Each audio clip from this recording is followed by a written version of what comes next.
Welcome to the Safeguarding Podcast. In each episode, we discuss a different topical safeguarding issue with a range of different guest speakers. Please be aware some of this content is sensitive and listener discretion is advised. Hello everyone, welcome to the Safeguarding Podcast. My name's Georgia, I'm the Content Manager here at the Safeguarding Company.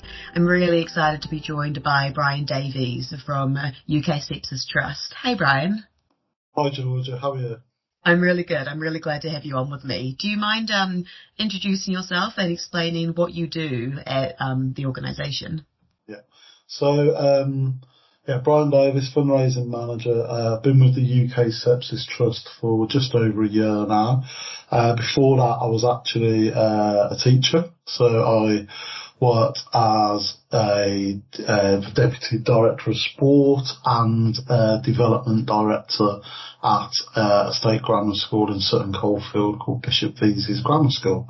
PE teacher by trade, have taught some PSHE lessons, a little bit of geography, English actually for 1 year when there was a bit of a shortage on English teachers, and education is still very important to me and is part of what I'm doing now with the UK Sepsis Trust. As the fundraising manager at the UK Sepsis Trust, I look after all of our income generation. So that's community fundraising with our supporters, corporate fundraising with businesses, and everything else that we're doing to raise income for the charity. One of those strands in terms of income and awareness is with schools, and we launched a program called Resources for Schools, which is part of our Sepsis Savvy Awareness campaign last November. And it'd be good to talk about that further as we go on. Let's definitely talk about those resources a little bit later on, but for now, Brian, can you just talk me through what sepsis is in case people don't know? Yeah, so sepsis is the body's overreaction to an infection. It can be caused by any infection. It could be a cut to the arm. It could be something like a urinary tract infection. And basically, if the infection isn't treated with antibiotics, it can develop and become very, very serious and can become life-threatening very quickly. There's a number of symptoms that are critical to sort of look out for. In adults, they spell sepsis. So the first one is slurred speech or confusion. The second one is extreme shivering or muscle pain. The third is passing no urine in a day. It's not going to the toilet. Fourth is severe breathlessness. Fifth is it feels like you're going to die.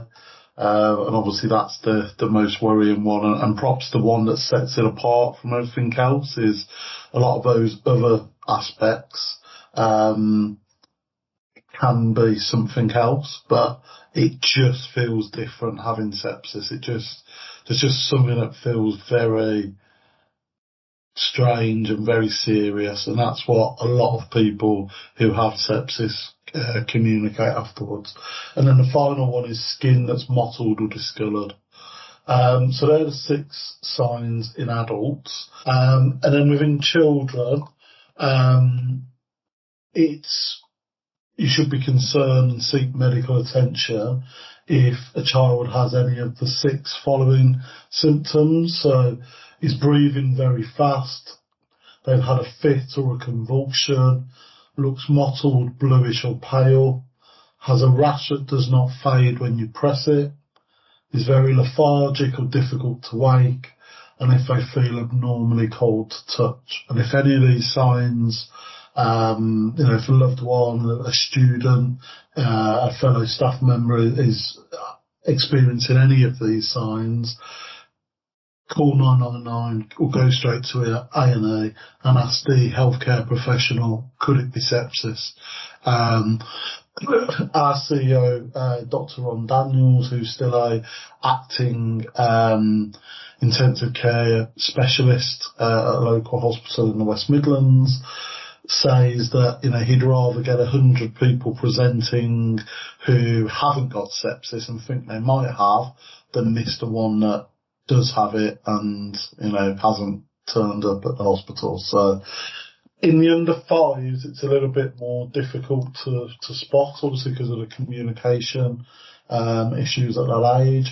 So it's worth getting checked out if they're not feeding, if they're vomiting repeatedly, and if they haven't passed any urine in 12 hours. And like you said before, one of them out of context could just seem like a common cold or a flu. So it's important for people to know all of them. Yeah. And, I talk about this from personal experience. So, 8.5 years ago now, my daughter Aoife had sepsis when she was 9 weeks old. We thought she had a bit of a cold or a flu, and she's our second child, so we were a little bit more relaxed than we probably were as first-time parents. Gave her some Calpol, thought she could sleep it off and she'd be fine, and she just deteriorated over a weekend. We then took her to the doctors. The doctor said, go and get checked out at the hospital.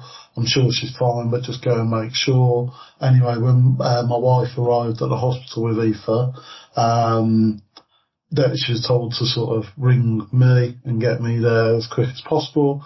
And within 10 to 15 minutes of arriving, she had been put into an induced coma to fight something called sepsis. Now, we didn't know what sepsis was. It was all very scary and all very quick, and something that is very difficult as a parent to deal with. But we were unbelievably lucky that at our local hospital happens to work the UK's leading expert on sepsis, Dr. Ron Daniels, who I mentioned earlier, and he actually treated Aoife for sepsis, and his quick thinking and that short window from arriving to being, treated and led her to make a full recovery over a course of 3 or 4 days. So, and in hindsight, she definitely had some of those symptoms. And, as parents who have experienced it, we've definitely questioned a few times since, could it be sepsis? And after the sort of initial panic, obviously it hasn't been, but it's better to ask and it to not be sepsis and not ask or not consider it and it'd be too late. So no, definitely. First of all, I'm really thankful, like you said, that there were doctors on hand who were able to treat your daughter so quickly and that it wasn't more serious than that. But how terrifying for you as a parent to have to go through something like that. And I think that's why the work you guys are doing at UK Sepsis Trust is so important in raising awareness. So hopefully other parents and caregivers won't be in that same position that you unfortunately found yourself in. Yeah, and that's why we're here talking to the Safeguarding Company today about sepsis. That's why we've developed some resources for schools for every key stage. It's why we do lots of awareness work in hospitals, in businesses, in universities. It's just, awareness saves lives, and awareness definitely. of sepsis could actually save probably 14 to 15,000 lives a year in the UK. So a few statistics, probably a good point to sort of develop onto next. Definitely. There are approximately 245,000 cases of sepsis every year, which is obviously a lot. And at the moment in the UK, that results in around 48,000 deaths, which is more than breast cancer, bowel cancer, prostate cancer, and road traffic accidents combined. Really? So you think of all the awareness work that goes into those conditions and illnesses, and then sepsis is still something that isn't as understood as some of those aspects. Again, that's why we're trying to do more and raise awareness, because we believe that 14 to 15,000 of those lives could be saved every year. No, definitely, just from people knowing what's actually going on and being able to get help earlier. Yeah, it's spotting the signs. If it's caught early enough, then it is antibiotics, and most people that catch it early, who don't have other underlying health conditions, will make a full recovery. There's also something called Post Sepsis Syndrome, which is worth knowing about, particularly for DSLs who may come across students whose parents have had sepsis, might be struggling with sepsis. So post-sepsis syndrome is similar to long COVID in the fact that after a person has experienced sepsis or the illness condition, they suffer long-lasting physical or psychological effects that mean they can't go back to work for, it could be, many years after. That could be anything such as PTSD or anxiety, depression, from, what they've encountered in hospital. If they've been in a coma, obviously, a lot of time people have flashbacks. And obviously psychologically that's very difficult to deal with. On the physical side of things, it could be that someone has to wear a colostomy bag for the rest of their life, or that they have to have an amputation. And, within the charity we're talking to people on a daily basis who have who suffer from post-sepsis syndrome, and it's a really difficult thing to diagnose. It's not recognised by World Health Organisation and Public Health England, so it's something that we are trying to raise the profile of, lobbying in government to try and get that addressed. But it affects around 80,000 people every year, so it isn't a small issue that only affects a few people. It affects a lot. And if I can give that some context, so meningitis, Georgia, how many people do you think get meningitis every year? I've got no idea, but my best friend, her boyfriend actually died from meningitis in New Zealand a few years ago.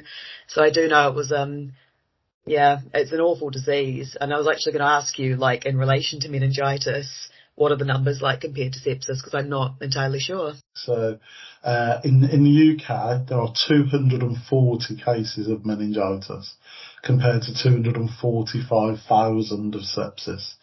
That's insane. There are 30 deaths a year to meningitis in the UK compared to 48,000 in sepsis. Yeah, but then no one knows much about sepsis, do they? It's crazy when you think about it. Yeah. And obviously the research, you can have a vaccination for meningitis, and whereas, vaccination wouldn't really work for sepsis because it's the initial infection that leads to sepsis. Of course. So, we are never going to get the figures down to where meningitis is at the moment, but it's, most people would know how to do a meningitis check, regardless on the rash and sort of see if it disappears or not. But it's just, to give it some context of a similar condition that's better understood, affects, a fraction of the population when compared to sepsis. So, we've got a long way to go. Yeah, that's a really good comparison, because I imagine to most adults, if you heard of meningitis, a lot of them would have. But for sepsis, a lot of people wouldn't know about it.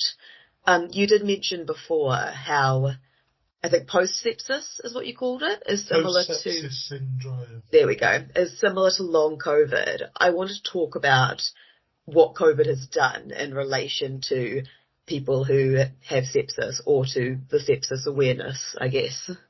Yeah, I mean, obviously it's been a difficult few years in terms of healthcare and sort of healthcare professionals. I mean, our charity, our staffing numbers dropped, our income dropped over that time, and, world's focus was on COVID. We actually offered to sort of support those affected by COVID as well as sepsis because there's a lot of similarities. And, you know, the COVID infection will have led to lots of people having sepsis. The final aspect that probably led to them leaving their life would have been sepsis, a septic infection. So the statistics are difficult to, you know, finalise with everything that's going on. But yeah, it's, you know, from an awareness perspective, we've probably taken a couple of steps back. But we're definitely on sort of the way, an upward trajectory again, now with the work that we're doing with businesses and schools in particular. So. Perfect. So at UK Sepsis Trust, what is being done to support people who have sepsis? So we have 4 main objectives as an organisation. One is to raise awareness. So it's, you know, our campaigns with schools, it's our campaigns with businesses, and, you know, the general public. So raising awareness in the general public and through specific vehicles. Second one is to support those affected by sepsis. And we have 2.5 support nurses a week. We have 2.5 support nurses working for us who answer phone calls and talk to those that have been affected by sepsis. That could either be the bereaved or those that have been affected directly and might be suffering from Post Sepsis Syndrome. That's a really important thing to note, that we offer that service as a charity. It's all free of charge. And obviously, if there is anybody within any of the school communities that's listening to this who would benefit from having a conversation, understanding their condition a little bit better, and then we've got the people to do that. So again, that's perhaps something we can include within the notes of the session. Of how, you know, the number that people can call and the email address to do that. And actually, I visited a school recently in Sutton Coldfield where I was actually there for a careers event with Year 9, and a student approached me at break time and said, told me a story about how her mum had been really ill with sepsis. She'd had it 3 years ago, she hadn't recovered, and she was really struggling with sort of everyday life. The story's got a really good ending because, one, we were able to offer her, let her know about our support nurses and the conversations that she could have, not only with them, but we host online webinars and groups whereby they can talk to others who have been in a similar situation, and we find that that's really helpful, and, you know, sort of just be able to see a point in the future whereby they can feel something like they used to. So it's important to connect with people who understand what you or your friends and family are going through, and like you said, give you a place to look forward to where it will get better. And the second aspect of that visit to the school with that student was that our local councillor was actually at the same careers event.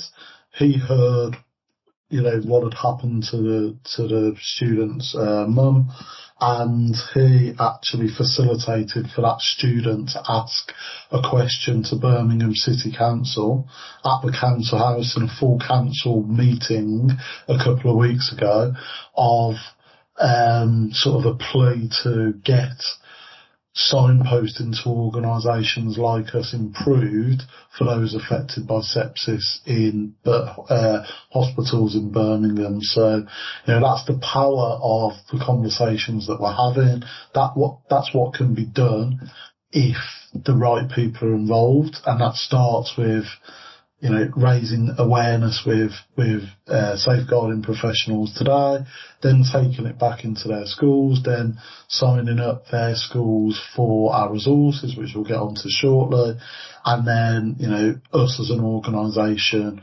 supporting those affected by sepsis with the care that they need in the future. So it's nice when it all sort of comes full circle and achieves what you want it to achieve, even if it's on a small scale at the moment. The third thing that we do is that we educate healthcare professionals. So we've developed clinical tools for them to improve their knowledge and understanding of sepsis, and we've actually developed tools that are used in healthcare settings that they can use to distinguish whether someone may or may not have sepsis. So that's another valuable tool and one of our focuses as a charity.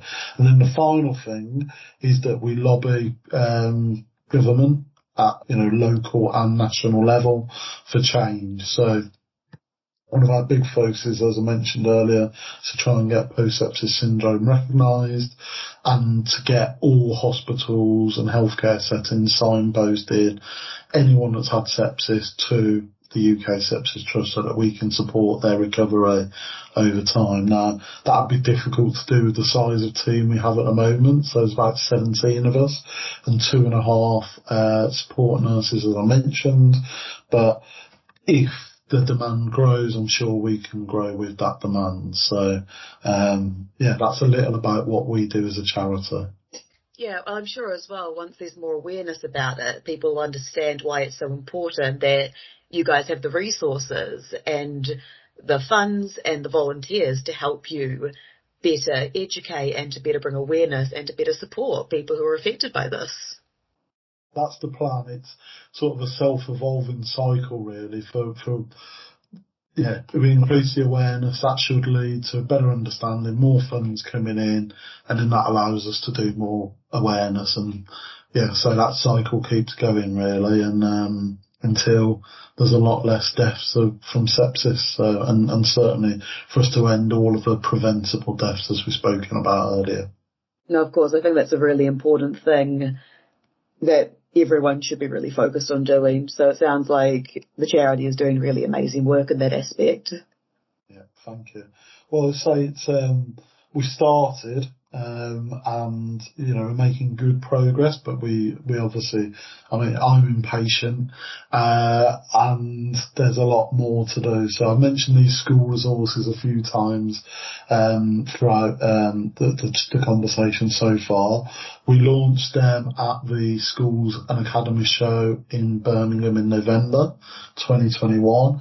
The resources have been supported by generous funding from the Iceland Foods Charitable Foundation, who have been partners of the UK Sepsis Trust and our work in schools for 2 or 3 years now. And we developed 5 lesson plans, one for each key stage. So that's a PowerPoint lesson with accompanying lesson plan. The Key Stage 4 and Key Stage 5 resources have case studies of those that have been affected by sepsis, some who survived, some who unfortunately didn't, but we made the decision that we felt that was important to share the fact that, unfortunately some people die of sepsis, and some young people do as well. So we're not trying to shock anyone, but we're trying to show that this is important, and if you don't get checked out when you have it, the result could be obviously catastrophic. So since launch, we're now in a position where 442 schools throughout the UK have registered for the resources, which is great, and that equates to 620,000 students that will now have access to these resources through their schools and colleges. That is fantastic and is above where our targets were for this time of the programme. However, there are 32,000 schools and colleges. I was about to say, ideally you want everyone in the UK to have access to it. And 11.7 million students. So, we're just over sort of, 1.5% in terms of numbers of schools, and we're doing a bit better with total students. So we've got a long way to go until everyone, like you said, in the UK understands more about sepsis. We'll also put links to the resources you mentioned in the show notes so people can access them and hopefully use them, learn from them. Yeah, I mean, we've tried to make the resources as easy as possible. You don't need to be an expert in sepsis. You don't need to have a degree in microbiology or even be that scientific to teach them. They've got teacher notes within the notes on the side, so everything you need to know is on there.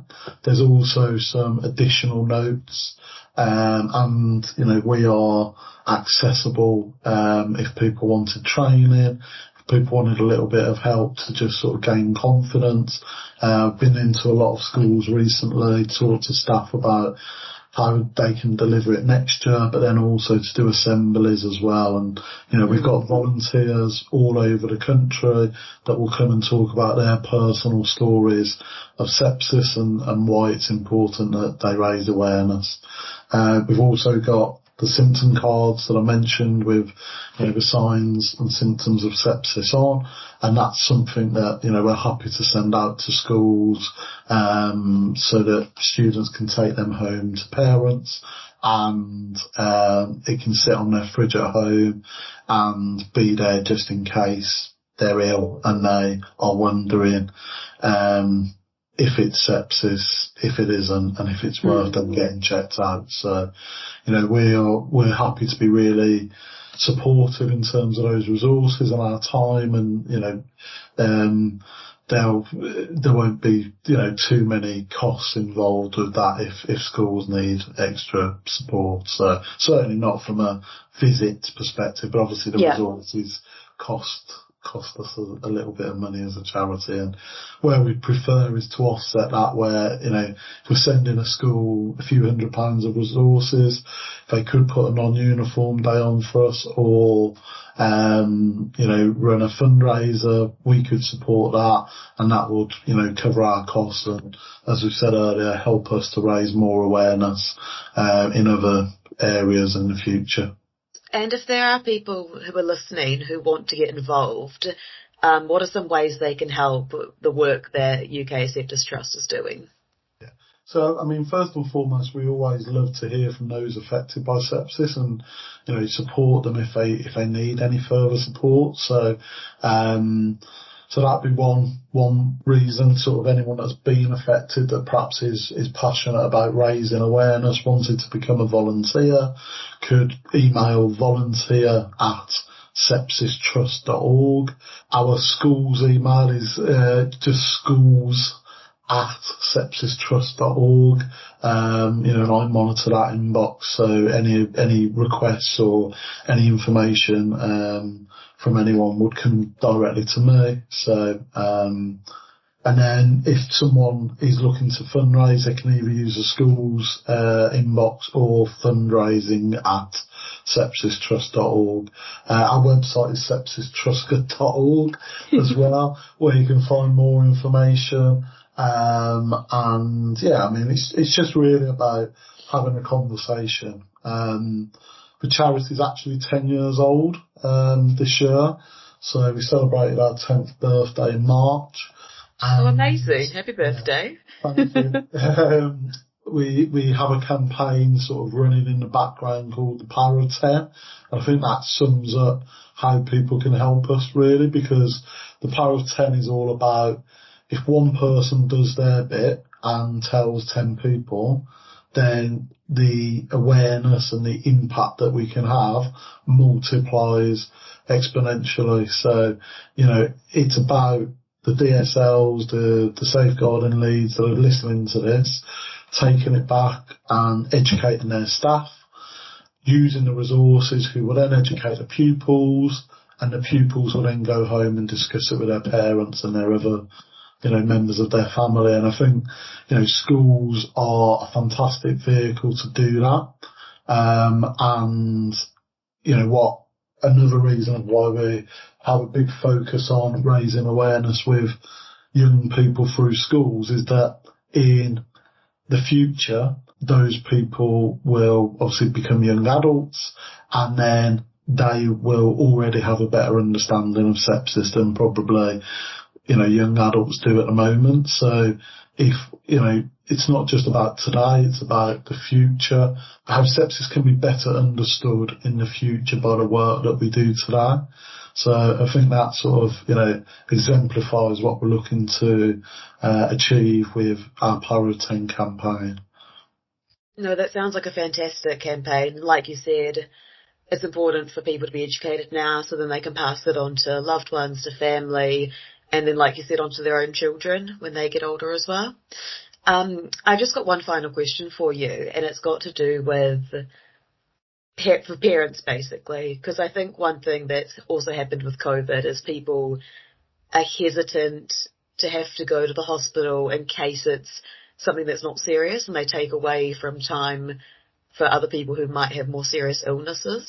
So the list of symptoms you've described is fantastic, but as a parent who's experienced this themselves, what is the thing you would say to other parents who are just really on the fence about, I don't know how serious this actually is and if I should take my child into the hospital? I think it's just, if your child is acting differently to how they normally act. You are the best placed person to advocate for your husband, your wife, your child, your parents. You know them better than any doctor will ever know them. So if they are acting differently, if they are delirious, if they are, just so lethargic and so unlike how they normally are, then something's wrong. And they might not be able to communicate that within sepsis of I feel like I'm going to die, but there's just something that's different about a septic infection as opposed to, anything else, a normal sort of cold, flu, upset stomach, etc. And if there's even the slightest bit of doubt, 99.9% of healthcare professionals would rather alleviate your fears and tell you, it's not sepsis than you be the one that, has a far less positive outcome. So, of course, yeah. I would just say, if I was in that situation again, we wouldn't have left it as long as we did. We were very fortunate that, say, we went to the hospital where the UK's leading expert on sepsis was there. He happened to be at work that day. If he hadn't have been working that day, if we'd have gone to a different hospital, we may well have had a different outcome, and this may well have been a less uplifting conversation. So definitely, yeah. We want parents and families and teachers to understand the sepsis and to get the treatment that they need if there's a time that they're experiencing any of those symptoms. So, not every illness is sepsis, and I'm sure there will be a little bit of sort of more consideration to everyday things, but I think the one that really, it's just different to anything else. So, if anyone says, I feel like I'm going to die, that's a really good trigger to get help. But that advocating is really important because if you live in a rural community, if and there's perhaps not as many staff at the local hospital, or your local hospital might be a cottage one, it might not have all of the facilities that it needs. You could be an hour and a half, 2 hours away from the nearest big hospital, then that increases your risk of having deaths from sepsis. So, of course. I just think if if you have any inclination that a loved one may be suffering from sepsis, get checked out, because the worst that's happened there is you've, but not even wasted a couple of hours of someone's time, because you won't have wasted it, because that's what the health service is there to do. You wouldn't be going there with just, if there wasn't a real consideration that someone is really, really ill. Yeah. But it's always better to know that they're fine than worry. So of course, I think it's always better to overreact than to not react at all. And like you said, we don't want that to happen. We want to try to be as preventative as possible from this taking lives and affecting people. Yeah, definitely. Yeah. Well, thank you so much for joining us today, not only for explaining what UK Sepsis Trust does, but also for sharing with us your own personal experience. I know I found it very moving, and I also found it, I think what you're doing is very amazing to spread this kind of awareness. And like I said, we'll put all the information you shared with us into the show notes for people who want to download resources, get in touch with you, volunteer. And thank you so much for joining us. Brilliant. Thank you, Georgia. Thank you for the opportunity. And if anyone wants to get in touch, obviously I've given the emails out today, but fundraising at sepsistrust.org or schools at sepsistrust.org, and me or one of my team will get back to you and give you the support that you need. So thank you. Thank you for listening to the Safeguarding Podcast. For resources and more information about our safeguarding solutions, please visit thesafeguardingcompany.com.